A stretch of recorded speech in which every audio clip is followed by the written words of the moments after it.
Olá, tudo bem? Estamos juntos novamente. Essa é a Escola Bíblica Dominical da Igreja Batista de Barão da Taquara. Tenho o prazer de estar aqui com você mais uma vez. Nós estamos estudando os livros de Esdras e Neemias. Estamos no capítulo 4 do livro de Esdras.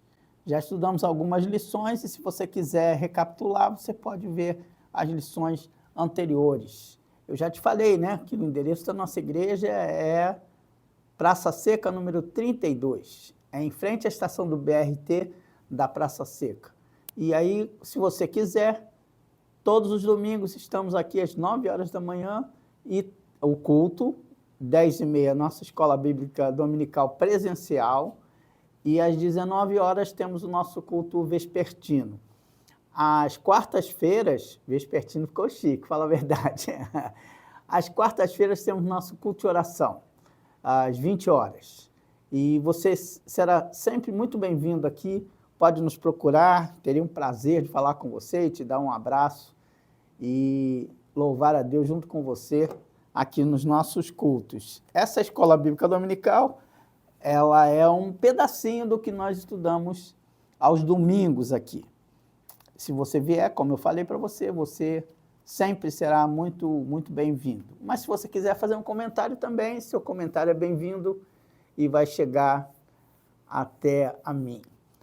Antes de começarmos, eu costumo orar e eu quero convidar você a fazer isso. Mas antes de orar, eu quero pedir a você, dê o seu like aí, dê o seu like, porque quando você faz isso, você compartilha, a plataforma compartilha com outras pessoas e de alguma forma está dizendo, esse vídeo é edificante, esse vídeo vai fazer bem para você e é o que nós desejamos. Nós estamos aqui para compartilhar da palavra de Deus com você. Vamos orar então? Senhor, nós te pedimos em nome de Jesus, ó Deus, que o Senhor nos ajude a entender a tua palavra.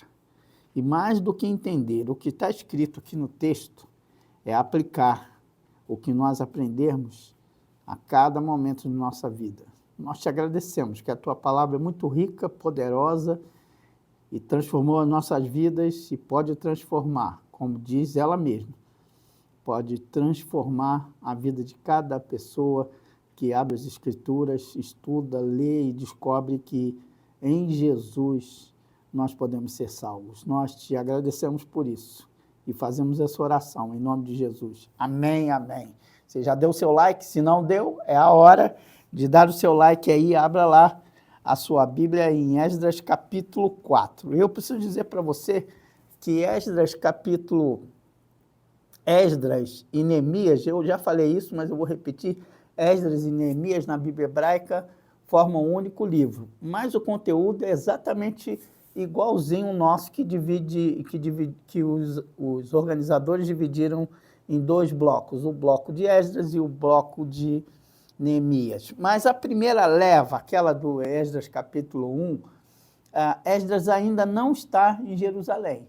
Ele vai na segunda leva. A primeira leva é organizada, é coordenada, é administrada por Zorobabel, que é um descendente de Davi, e Jesua, que é sumo sacerdote. Eles é que vão na primeira leva. Quando eles chegam lá, a gente já viu isso, nós vimos juntos, eles chegam lá, organizam tudo antes de saírem da Babilônia, da Pérsia, porque a Babilônia foi derrotada pelos persas. Então, aquele território que era da Babilônia passou a ser o território persa. Então, Ciro faz o decreto, eles se organizam antes de sair, cada um volta para a sua cidade de origem. Bem, nesse retorno, eles chegam lá e não começam logo a edificar. Demora um tempo e eles partem para a edificação cerca de 7 meses depois, quando cada um já está sentado no seu lugar, na sua casa, na sua cidade. E, coincidentemente, eu creio que não é coincidência, eles começam edificando o altar, antes de construírem o templo. E eles começam edificando o altar, e eu falei no vídeo passado, se você não viu, eu acho que vale a pena você dar uma olhadinha, eu falei na aula anterior, que eles mesmo com medo edificaram o altar. Por que eles estavam com medo? Porque aquele território estava ocupado.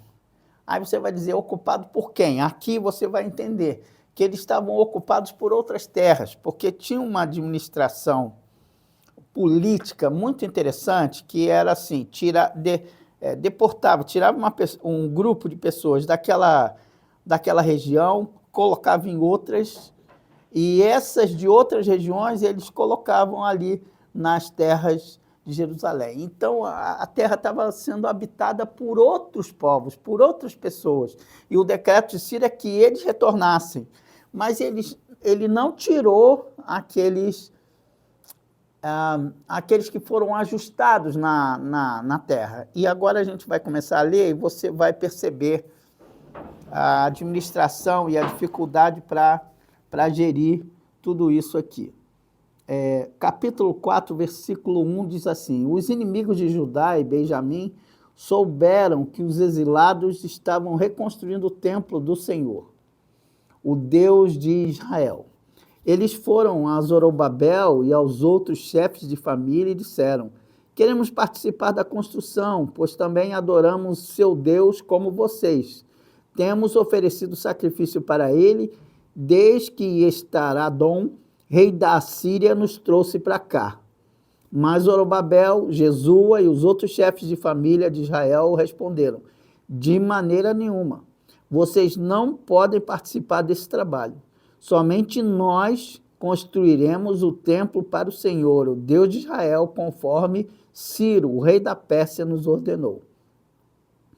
Ok, eu li até o versículo 3, capítulo 4, versículos 1 a 3. Então você viu aqui que está muito caracterizado isso. O verso 1 está dizendo os inimigos de Judá e Benjamim. Por quê? Então, vou ter que voltar no tempo para você entender. Você sabe que eram 12, originalmente 12 tribos de Israel. Mas elas sofreram uma cisão depois de Salomão, com o filho de Salomão, houve uma cisão, Roboão e Jeroboão.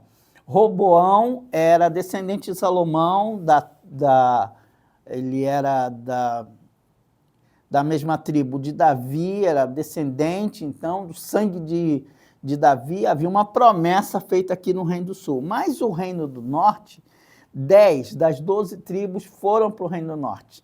Quem é que ficou no Reino e foi destruída pela Síria? O Reino do Sul continuou. Qual eram as tribos? Exatamente as tribos que aparecem aqui, Esdras, capítulo 4, versículo 1. As tribos de Judá e Benjamim, e também os levitas. Aí você fala, olha, não eram 10 tribos de um lado e 2 do outro? Sim, eram 10 tribos de um lado e 2 de outro, porque o território foi distribuído entre 12 tribos, só que é bom você lembrar que a tribo, o que seria a terra de José, que era um dos filhos de Jacó, dividiu nos 2 filhos dele, Efraim e Manassés. Então, na verdade, ora, se tem 12 filhos, veja comigo, se Jacó tem 12 filhos e um dos filhos recebe 2 tribos, então, na verdade, deveria, em vez de ser 12, 13, não é? Mas a tribo de Levi não recebeu território. Então, como é que fica? 13 menos 1, 12. Então, 10 para um lado, 2 para o outro. E a que não recebeu território, porque tinham apenas cidades onde os levitas habitavam, era a tribo de Levi. Então, do lado do Reino do Sul, você tem Judá, Benjamim e a tribo de Levi, tanto que os sacerdotes estão aqui, porque tinham sacerdotes espalhados em todas as tribos. Deu para entender esse negócio? Parece complicado, mas não é muito complicado, não. É só você fazer a conta que eu fiz. 12 filhos de Jacó, 12 territórios. Mas José recebeu em dobro, recebeu, então, um a mais. Então, 12 mais 1, 13. Mas o Levi foi tirado dessa conta, porque a tribo de Levi não recebeu território. Eles dependiam única e exclusivamente do Senhor. Então, 13 menos 1, 12. Você entendeu, né? Se você não entendeu, é dívida. Então, se é dívida, você precisa pagar a dívida estudando um pouco mais a palavra de Deus. E aqui, o que acontece? eles chegam em Jerusalém, cada um já tem o seu lugar, e agora o altar já está edificado, eles querem começar a edificação do templo. Quem aparece para ajudá-los? Olha que coisa interessante, aparecem os moradores daquela terra, que estavam lá porque o rei da Síria os trouxe, os levou para lá. Veja o final do versículo 2. Então, a Síria, que tinha essa política de espalhar, ela misturou as tribos. E o que Zorobabel e Jesua falaram? Olha, compromisso para construir esse templo aqui é de gente de sangue puro, ou seja, só os caras da tribo de Judá, de Benjamim e dos levitas. Eles recusaram a ajuda. E aqui é o primeiro grande ensinamento que eu posso compartilhar com você quando a oferta de ajuda é recusada. Por que eles fazem isso? Parece que são marrentos? Não, é porque havia uma ordem do rei Ciro para eles reconstruírem o templo. E o financiamento era feito se eles reconstruíssem o templo. Então, Zorobabel não dá nem espaço da ajuda externa, que, na verdade, você vai continuar lendo o texto e você vai perceber que essa, na verdade, era uma oferta traíra, era uma trairagem implícita. Você conhece gente assim, né? Gente que fala, não, pode contar comigo, e não vai, ou fala para você, não, deixa eu contar comigo só para especular o que você está fazendo. O Zorobabel cortou essa trairagem explícita de cara. E, aliás, a trairagem explícita, ela é mais fácil de você gerir, de você administrar, de você controlar.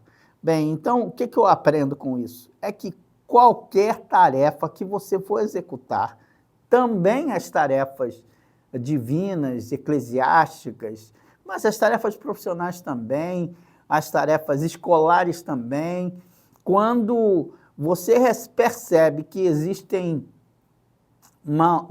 maldade por trás da oferta, das facilidades, é bom você ser firme e falar não. Você precisa aprender o momento certo de falar, não, eu não quero sua ajuda, eu não quero me comprometer, eu não quero, como dizia antigamente, não quero meu nome em bocas de Matilde. Você tem que zelar pelo seu caráter e pela sua correção. Mas eles não param por aí. Você percebe que depois que isso acontece, logo no versículo seguinte, verso 4, então os habitantes da região tentaram desanimar e afrontar e amedrontar o povo de Judá, para que não continuassem a construção. Subornaram agentes para trabalhar contra eles e frustrar seus planos. Isso prosseguiu durante todo o reinado de Ciro, rei da Pérsia, até que Dario, rei da Pérsia, subiu ao poder. Vejam, quando Zorobabel e Jesua recusam isso, eles mostram para que realmente eles estavam ali. Mas eles mostram agora a oposição é implícita. Eles subornam as pessoas, eles começam a falar, que é isso, deixa disso, não se envolva tanto com essas coisas, fique tranquilo, vai dar tudo certo no final, se ainda não deu certo é porque tem alguma coisa muito errada. Então, preste atenção nisso, porque oposição você sempre vai encontrar. Tem oposição que é explícita, como nos versículos 1 a 3, e tem oposição que é implícita. Você percebe que tem gente corroendo suas estruturas. E é muito difícil administrar essas, porque às vezes a pessoa se infiltra e começa a destruir seus planos. Você vai perceber isso no Reino do Sul mesmo, 2 Crônicas, capítulo 11, versículos 12 e 13. Eu vou ler 2 Crônicas, capítulo 11, versículos 12 e 13. 11, versos 12 e 13. Também colocou, Roboão vai fortificar Judá. Também colocou essas cidades, escudos e lanças, fortalecendo-as ainda mais. Assim, apenas Judá e Benjamim permaneceram sob seu controle. Todos os sacerdotes e levitas que moravam nas tribos do norte de Israel apoiaram Roboão. Os levitas abandonaram suas pastagens e seus bens e se mudaram para Judá e Jerusalém, pois Jeroboão e seus filhos não permitiram que eles servissem ao Senhor como sacerdotes. Só para você entender que realmente os levitas se reuniram todos em Jerusalém, como eu havia dito. Então, quando você sabe que a política da Assíria era essa de misturar, eles estavam ali, mas estavam nada satisfeitos com essa ordem do rei Ciro, e durante todo o reinado de Ciro, eles ficavam ali espizinhando, torturando aquelas pessoas ali. Aí você vai ver que, versículo 6, a oposição não vai parar depois do reinado de Dario, porque do reinado eles foram perseguindo até de Ciro até Dario, mas no meio, entre Ciro e Dario, aparece Xerxes, que é o Artaxerxes, como está escrito no versículo 6. Anos depois, quando Xerxes começou a reinar, os inimigos de Judá escreveram uma carta de acusação contra o povo de Judá e Jerusalém. Mas é muito interessante que você vê que assume Xerxes, depois de Xerxes, Artaxerxes, verso 7. Mais tarde, durante o reinado de Artaxerxes, rei da Pérsia, os inimigos de Judá, liderados por Bizão, Mitredate e Itabael, enviaram a Artaxerxes uma carta em aramaico que foi traduzida para o rei. Então, eles começaram se oferecendo para ajudar. Depois, eles começaram a instigar e fazer uma perseguição velada. Chegou o reino de Xerxes, que é o substituto de Ciro, eles reclamam. Mas chega o reino de Artaxerxes, eles fazem mais, eles escrevem uma carta na língua que o rei pode entender, na língua daquele povo ali, eles escrevem em aramaico. E aqui está o teor da carta. Veja lá na frente, no versículo 11. Esta é a cópia da carta. Agora vejam. Ao rei Artaxerxes de seus súditos leais na província a oeste do rio Eufrates. Informamos ao rei que os judeus que saíram da Babilônia para Jerusalém estão reconstruindo essa cidade rebelde e má. Já restauraram os alicerces e em breve terminarão os muros.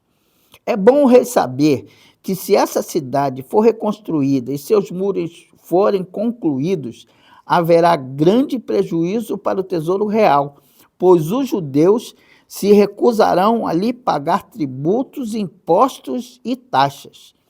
Visto que somos seus súditos leais e não desejamos vê-lo desonrado desse modo, enviamos ao rei essas informações. Sugerimos que se faça uma busca no registro de seus antepassados, no qual o rei descobrirá como esta cidade foi rebelde em outros tempos. Aliás, foi destruída por causa de sua longa e problemática história de rebelião contra os reis e nações que a dominavam. Declaramos ao rei que esta cidade, se essa cidade for reconstruída e seus muros forem concluídos, o rei perderá a província a oeste do rio Eufrates. A carta chegou ao rei, o rei leu a carta, ou melhor, pediu para lerem e deu a resposta. Verso 17. O rei Artaxerxes enviou a seguinte resposta, vejam lá, ao comandante Reú, ao secretário da corte de Sinzai e aos seus companheiros em Samaria e em toda a província a oeste do rio Eufrates, saudações. A carta que vocês enviaram foi traduzida e lida para mim. Ordenei que se fizesse uma busca nos registros e descobri que, de fato, Jerusalém tem sido, ao longo dos anos, foco de insurreição contra vários reis.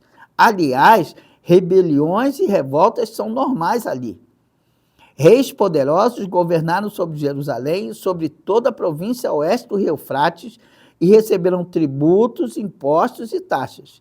Portanto, deem ordem para que esses homens parem seu trabalho. A cidade não deve ser reconstruída enquanto eu não mandar. Sejam diligentes e não descuidem desse assunto, pois não devemos permitir que a situação prejudique os interesses do rei. Quando a carta do Artaxerxes foi lida para Reum, Cisai e os seus companheiros, eles foram depressa a Jerusalém e, fazendo uso da força, obrigaram os judeus a parar a construção. Vejam que coisa interessante. A perseguição, a oposição começou como um convite, como uma sedução. Aí Zorobabel disse não. Quando Zorobabel disse não, aí começou a perseguição velada. E eles continuaram sem aceitar a ajuda dos outros, e o que começou a se revelar? Começou a se revelar a oposição ferrenha.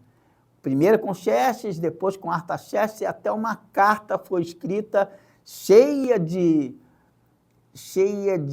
malícia para o rei, mas o rei deixou em aberto, porque ele falou, a cidade não deve ser reconstruída enquanto eu não mandar.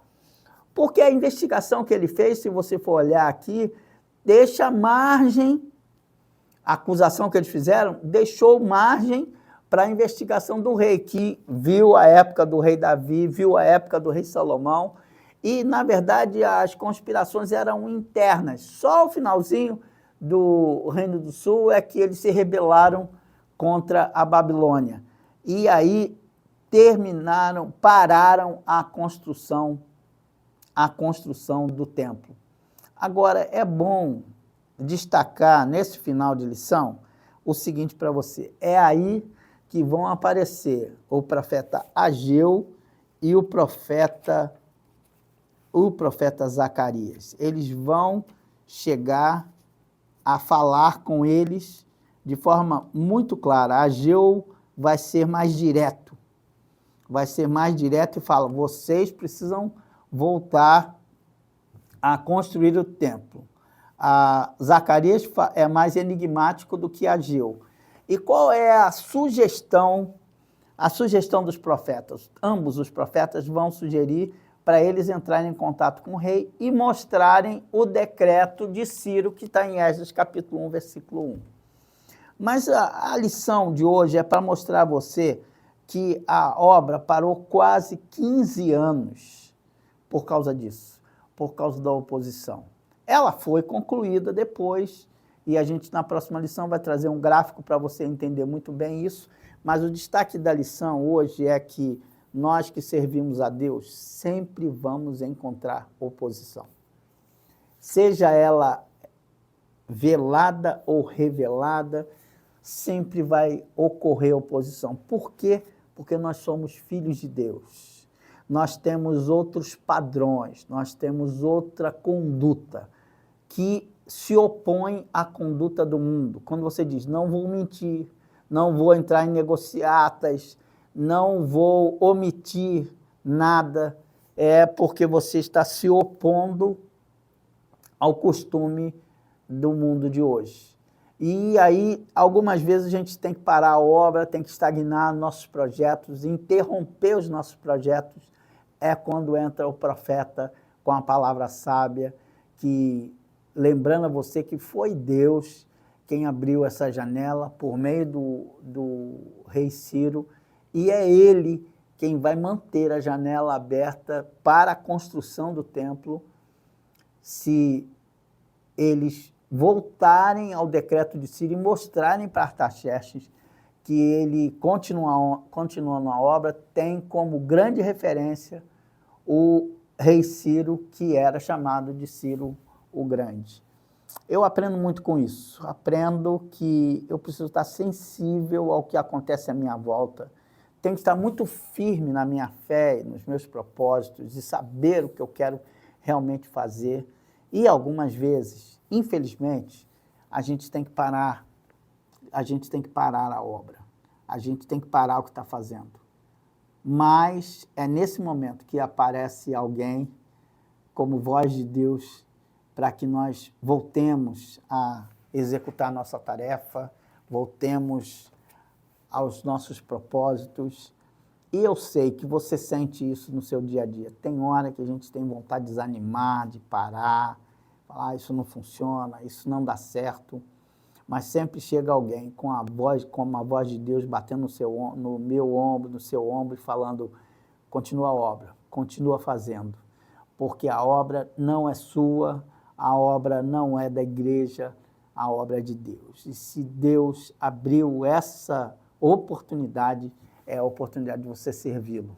Servi-lo com dignidade e da melhor forma possível. A minha oração é que você aprenda, junto comigo, a executar esse desafio de seguir os padrões de Deus e de estar muito seguro de que estamos no centro da vontade dele.